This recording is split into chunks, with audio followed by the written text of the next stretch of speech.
ओम नमः शिवाय। जय महाकाल। दोस्तों यदि आपको आर्थिक तंगी का सामना करना पड़ता है, किसी से कर्ज लिया हुआ है, कर्ज उतरने का नाम नहीं ले पा रहा, पैसों की वजह से बार बार काम रुक जाता है, काम बनते बनते बिगड़ जाता है, या आपके घर में पैसा तो आता है लेकिन पैसा रुकता नहीं है, समय से पहले खर्च हो जाता है, काफ़ी मेहनत करने के बाद भी कर्ज उतरने के बजाय कर्ज और बढ़ता जा रहा है, तो जेठ के महीने में तुलसी से जुड़े ये उपाय कर लीजिए।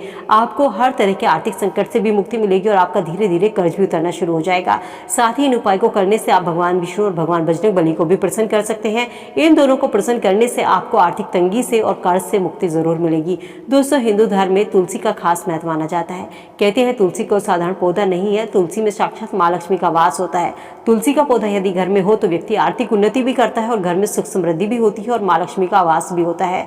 दोस्तों, तुलसी का सही दिशा में लगा होना जरूरी है। तुलसी यदि आप अपने घर में लगा रहे हैं तो सबसे पहले तुलसी को उत्तर पूर्व दिशा में लगाइए। यदि आपके घर की तुलसी सही दिशा में लगी है तो व्यक्ति की आर्थिक उन्नति भी होती है और घर में सुख समृद्धि भी बढ़ती है, व्यक्ति का भाग्य भी उदा होता है। कहते हैं जेठ के महीने में यदि आप रोज तुलसी की पूजा करते हैं, दिया जलाते हैं, तो जीवन में खुशहाली आती है, हर तरह के कष्ट दूर होते हैं, घर का वास्तु दोष दूर होता है। तो चलिए जानते हैं दोस्तों, आर्थिक तंगी से मुक्ति पाने के लिए, कर्ज से मुक्ति पाने के लिए जेठ के महीने में तुलसी से जुड़े उपाय कौन से आपको करने हैं, किस तरीके से आप कर्ज से मुक्ति पा सकते हैं, कौन कौन से उपाय हैं, कब करने हैं, कैसे करने हैं, सब बताऊंगी। वीडियो अगर पसंद आए तो दोस्तों के साथ में लाइक शेयर जरूर करते चलिए।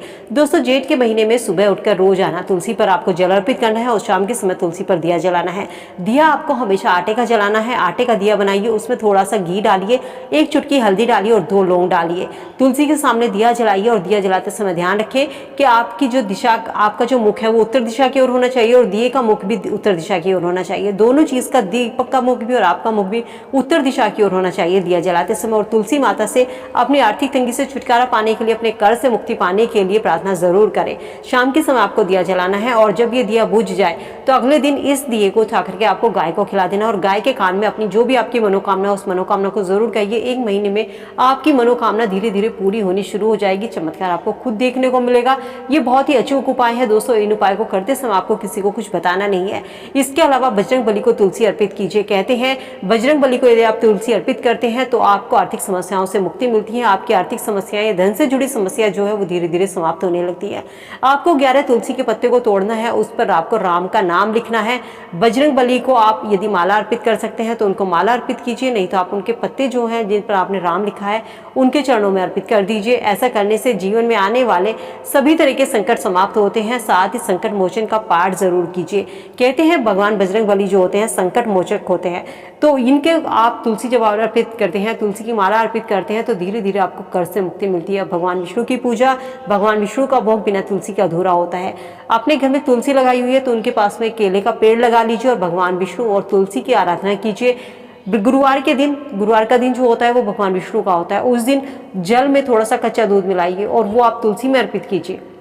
इस उपाय को करने से धन से जुड़ी जो भी समस्या है वो धीरे धीरे समाप्त हो जाती है। व्यक्ति के घर में धन की बरकत भी होती है, घर में पैसा भी आता है, पैसा टिकता भी है। और यदि आपने किसी से कर्ज लिया हुआ है दोस्तों तो वह कर्ज भी आपका धीरे धीरे उतरता चला जाता है। लेकिन ये उपाय आपको हर गुरुवार को करना है। हर गुरुवार नियम से आपको तुलसी की जड़ में कच्चा दूध अर्पित करना है और भगवान विष्णु से इस चीज की प्रार्थना कीजिए। साथ ही यदि आप अपने घर में तुलसी के पास में केले का पौधा लगाते हैं तो ये बहुत ही शुभ माना जाता है। तुलसी के पास कोई भी कांटेदार पौधा ना लगा करके केले का पौधा लगाइए, क्योंकि भगवान विष्णु को तुलसी प्रिय है। और आप उनके पास केले का ऐसा पेड़ लगाना दोस्तों जिसपे फल ना आता हो। अगर उस पर केले का फल आता है तो वो पेड़ आपको अपने घर में नहीं लगाना है, इस चीज का जरूर ध्यान रखें।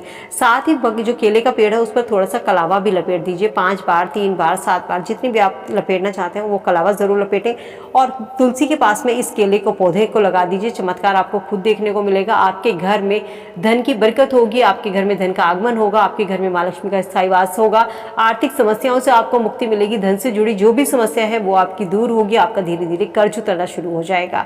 इसके अलावा दोस्तों, भगवान विष्णु की पूजा में जब हम तुलसी को अर्पित करते हैं तो एकादशी के दिन भूलकर भी तुलसी नहीं तोड़नी चाहिए या रविवार के दिन तुलसी ना तोड़े। इन चीजों का जरूर ध्यान रखें, क्योंकि एक रविवार के दिन या एकादशी के दिन तुलसी माता का व्रत होता है, तो उस दिन आप इसमें जल अर्पित भूलकर भी ना करें, वरना आप आपके भागीदार बन सकते हैं। तुलसी घर में है तो इन चीजों का जरूर ध्यान रखें कि तुलसी एक आपकी उत्तर पूर्व दिशा में लगी होनी चाहिए, दक्षिण दिशा में तुलसी भूलकर भी न रखें, वरना आपके घर में गरीबी आने से कोई नहीं रोक सकता।